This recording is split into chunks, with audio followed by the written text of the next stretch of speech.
Hello दोस्तों, आज हम बात करने वाले एसबीआई लमसम प्लान, बहुत ही शानदार प्लान के बारे में। जहां आपको एक बार निवेश करना होता है। जो आपका इस फंड में यदि 45,000 आप निवेश करते हैं तो क्या आप मानेंगे कि 5 साल, 10 साल, 15 साल, 20 साल में कंपाउंडिंग के पावर से कई गुना बढ़कर लाखों में बदल सकती है। दोस्तों, यह एसबीआई का बेहतरीन प्लान है जिसमें ना हर महीने की झंझट, पैसा भरने की, ना जिसमें बार बार किस्तें कटने की टेंशन। एक बार निवेश और फिर कंपाउंडिंग का जादू करने दो। ये एसबीआई का कौन फंड है? इसमें कितने लोग के ने निवेश किया है पैसा? क्या यह हमारे लिए बेहतरीन साबित हो सकता है? क्या इसमें कोई गारंटी मिलता है? क्या इसमें कोई रिस्क भी होता होगा? तो रिस्क क्या है वो भी जानेंगे। इस वीडियो में पूरा कैलकुलेशन करेंगे और जानेंगे। आप जानते होंगे एसबीआई कोई छोटी कंपनी नहीं है। एसबीआई म्यूचुअल फंड भारत की नंबर 1 कंपनी है। आज की इसका 12 लाख करोड़ की कुल ये यूएम है इसका, जो संभाल रही है कंपनी। मतलब लाखों करोड़ों एसबीआई विभिन्न फंडों में निवेश किए हैं, मतलब अपना पैसा निवेश कर चुके हैं। उसका नाम है SBI health care opportunity fund direct plan growth. आज इसी की हम लोग चर्चा करेंगे, ये फंड की, इसमें क्या क्या। और जो 18.14 जो आप देख रहे हैं, इसी का आज एनुअल रिटर्न के बारे में बात करेंगे। सालाना रिटर्न, ये टोटल रिटर्न दी है। तो दोस्तों, लॉन्ग टर्म के लिए अच्छी इनकम ग्रोथ आप चाहते हैं तो वीडियो को लास्ट तक देखें और लाइक करें, शेयर करें और चैनल को सब्सक्राइब भी करें। लास्ट तक देखने से यही फायदा हो कि आप पूरा बारीकी से समझ पाइएगा कि जो रिटर्न मिलेगा 45,000 को लास्ट में कितना मिलेगा।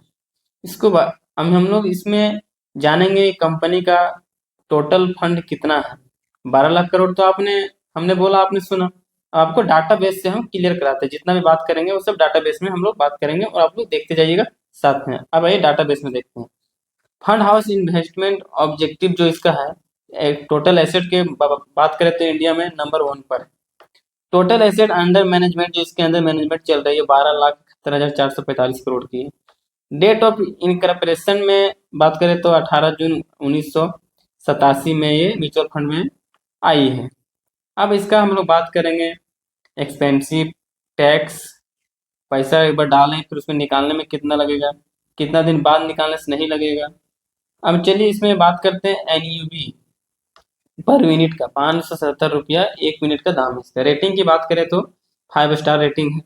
मिनिमम एसआईपी या 500 कर सकते हैं। फंड की साइज है 4,997 करोड़ की। कोई 100 की नहीं, 1000 की नहीं, करोड़ की है। 4,997 करोड़ ही, 4,097 करोड़ में। रेटिंग की बात करें तो 5 स्टार रेटिंग में ही चल रही है।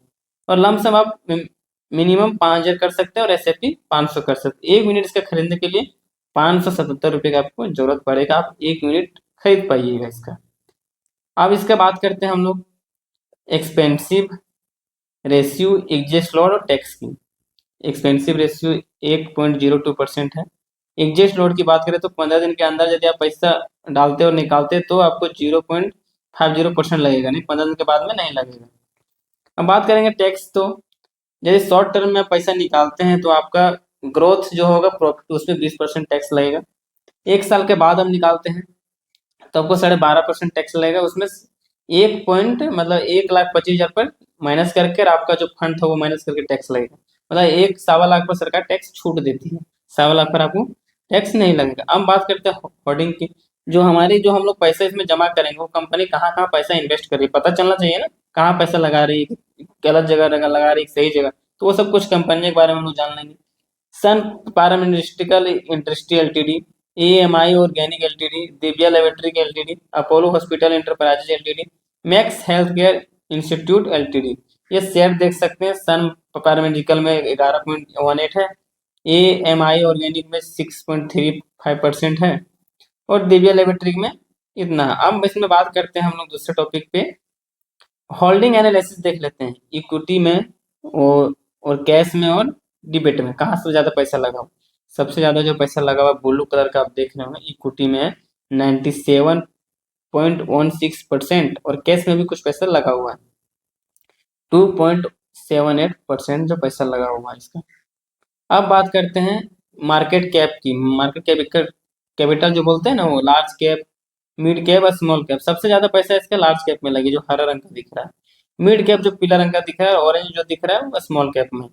तो आपका पैसा आप देख सकते हैं कि आपका कहाँ कहाँ पैसा है, पूरा समझ जाइएगा डाटा के बेस पे आपका पैसा कहाँ लग रहा है, किस बाजार में लग रहा है, किस कैपिटल में लग रहा है, किस कंपनी में लग रहा है, पूरा जान लीजिए, समझ लीजिए, उसके बाद ही कहीं पैसा लगाना है। अब हम लोग बात करेंगे इसमें कि इक्विटी एक सेक्टर जो होता है, लोकेशन किस बेस में, किस लोकेशन में पैसा लग रहा है हमारा। हेल्थ केयर में 97.20% और मटेरियल में है 2.80। अब मटेरियल देख लिए, इक्विटी देख लिए, कहाँ कहाँ पैसा लगाए वो देख लिए। अब हम लोग इसमें बात करेंगे जो हमारा इतना पैसा जो है मैनेजमेंट कौन कर रहा है, उसका नाम क्या है, उसका भी नाम हम लोग चर्चा करते हैं। अब चर्चा करते हैं रिटर्न एंड रैंकिंग का। जो हमारा जो रिटर्न दिए कंपनी है, एसबीआई म्यूचुअल फंड जिसका बात कर रहे हैं, health care opportunity fund growth plan में, तो फर्स्ट साल का जो रिटर्न है 14.4% है। 3 साल की रिटर्न की बात करें 23.8% है। 5 साल की बात करें 17.3 है। ऑल ओवर की बात करें तो 18.1% रिटर्न है। अब बात करते हैं रैंकिंग इन कैटेगरी में, टॉप 5 साल में टॉप पर है, तो 1 नंबर में। 3 साल के एवरेज माना जाए तो 3 नंबर में, और 1 साल के एवरेज माना जाए तो 7 साल में। कैटेगरी एवरेज की बात करें तो 5 साल में 14.6% है, और 3 साल में 22.1% है, और 1 साल में -2.1%। मतलब S I P mutual fund long समय के लिए आपको पैसा देगी बना के। 1 साल यदि पैसा लगा रहे हैं तो आपका माइनस में ही जाएगा, प्लस में होने को नहीं दिखेगा 1 साल में।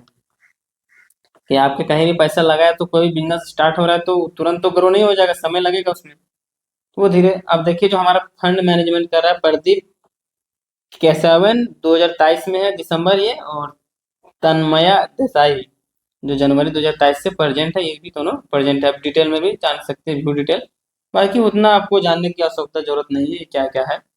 बाकी ये सब एम बीकॉम से एमबीए से किए हुए रहते हैं, फाइनेंस मैनेजमेंट से पढ़ाई किए रहते हैं, और अच्छी तरीके से जांच पड़ताल होने के बाद ही सबको ये फंड मैनेजमेंट करने का मौका भी मिलता है। इतना आसान भी नहीं है कि किसी को भी मिल जाए फंड मैनेजमेंट करने के लिए। अब बात करते हैं हम लोग जो 45,000 लगाए हैं 18% के रिटर्न के हिसाब से ग्रोथ कैलकुलेशन में जाते हैं। 18% एनुअल रिटर्न के साथ हम लोग देखते हैं कि आपका जो 45,000 लगा था, 1 साल में उसका जो ब्याज 18% के हिसाब से आया 8100 आया। अब 1 लाख का बैंक में आपको मिलता है 7,000 सालाना। यहाँ 1 साल में 8,000 मिला, सिर्फ 45,000 का। अभी तो देखिए स्टार्ट है, कंपाउंडिंग का पावर देखते जाइए क्या होगा आपका। पूरा अमाउंट हो गया 53,000 1 साल में। 3 साल में आपका रिटर्न मिला 14,500, आपका बढ़ गया 59,500 हो गया अमाउंट। 5 साल में 23,000 बढ़ा, आपका अमाउंट हो गया 68,000। 45,000 से वो बढ़ते जा रहा है। 10 साल में हुआ 54,000, आपका हो गया 99,000। 15 साल में 1,27,000 हो गया, आपको 1,72,000। अब 10 साल के बाद देखिए कंपाउंडिंग का पावर। 15 साल में देख रहे हैं, एक 27 से 1,72 आपका हो गया। 15 साल के बाद देखिए 1,17,000 पर 18% का जो ब्याज मिला वो 2,97,000 हो गया, जस्ट डबल हो गया। आपका फंड मिला के 3,42,000 हो गया। 25 साल की बात करें तो 6,87,000 रिटर्न मिला, आपका फंड मिला के 7,32,000 हो गया। 30 साल की बात करें तो 16,09,000 रिटर्न हो गया, और आपका फंड मिला के 16,54,384 रुपये हो गए 30 साल में। 35 साल की बात करें तो आपका फंड 37,11,000 हो गया, और आपका फंड मिला के 37,56,000।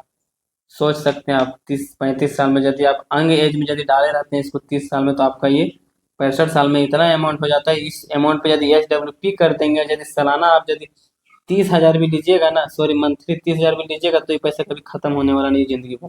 यही पावर है SIP का और म्यूचुअल फंड का, कि इसका जो ब्याज मिलता है वो ब्याज पर ब्याज, ब्याज के ब्याज मिलता है, और बैंक में सिर्फ आपका पैसा कम मिलता है बस। तो ये आप इस तरह कर सकते हैं और अच्छे से समझ सकते हैं। तो अब हम लोग बात करते हैं इसका वीडियो का लास्ट में। आप यदि आप अपने स्तर से कोई भी म्यूचुअल फंड को समझ लें, जान लें, थोड़ा बहुत वीडियो जानकारी मिल गया होगा, अपने से कोई भी फंड को पूरा एनालिसिस कर लें, होल्डिंग, टैक्स, मैनेजमेंट पूरा अच्छी तरह जान लें, उसके बाद ही इन्वेस्ट करें।